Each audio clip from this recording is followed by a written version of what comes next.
大家好，我就是空调界里边最帅的男人，我叫空调小哥。我今天跟孟师傅去修个空调，插电没有任何反应啊，不知道是怎么回事。啊，没事没事。顾客人不在。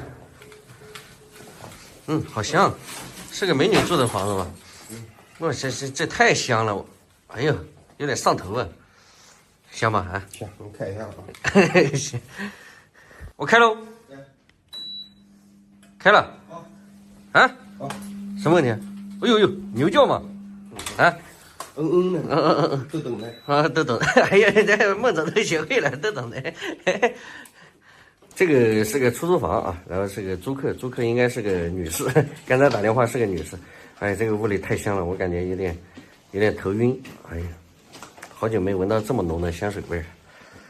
刚才我们开机，干什么？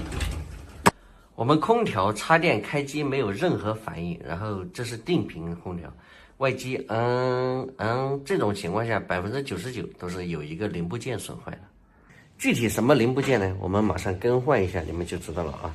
有的人说，哎呀，你这就换个这玩意儿能值多少钱呢？但是你要记住，你这都是多年的经验，用学习，才有这些累积的经验。经验是最值钱的啊，而不是说这个配件多少钱。孟师傅，你说小哥说的对不对？技术是无价的啊，这有防盗窗不好整的。它这隔离不法不是的啊，隔离不法不是的，咋了？有可能今年新装坏了。压缩机不行了？有可能。你怎么判断？我可能是换过的嘛。这给人换过了。不烧糊了吗？这是烧糊了，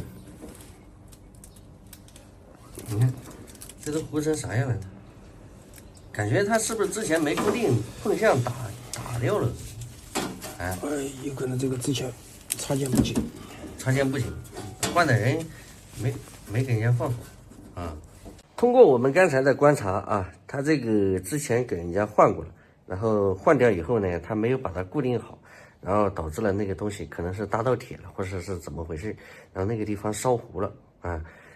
我们马上把那个线呢重新做一下，然后给它更换一下，应该是问题不大啊。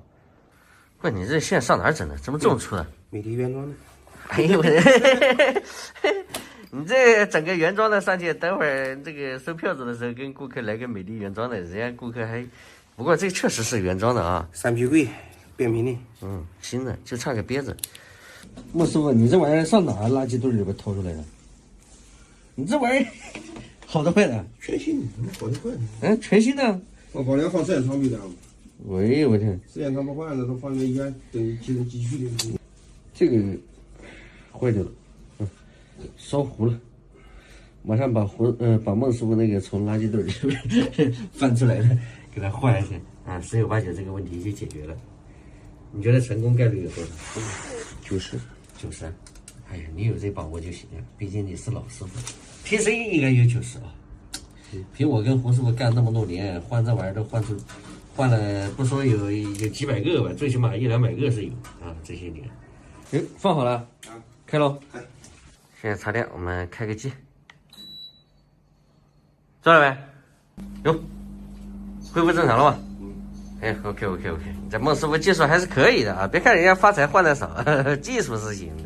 真的浪得虚名。地菜当中把人家拖下来。哎呀，孟师傅太有公德心了！你看，这人做事没得说啊！你看给人家地踩脏了，他还给人家拖一下。哎，主要是我估计这个美女也爱干净，家里这么香。我踩脏了啊！不踩。美女，你这边这个空调好了啊？空调已经好了是吗？对。还有功了吗？有点起来。好，谢谢。你这个门就只要你带上就行了是吧？对。好。好，谢谢。好，没事。他不租客嘛？你上哪儿搞的租？你这怎么还把美女电话存下来了？空调我们修好下来了啊，现在热气是非常的好，然后给顾客打过电话了，确认过了，顾客非常信任我们，所以我们都门什么都给人家关好。然后这一期的视频也就到这里啊，喜欢的记得点个关注，我们下一期再见，拜拜。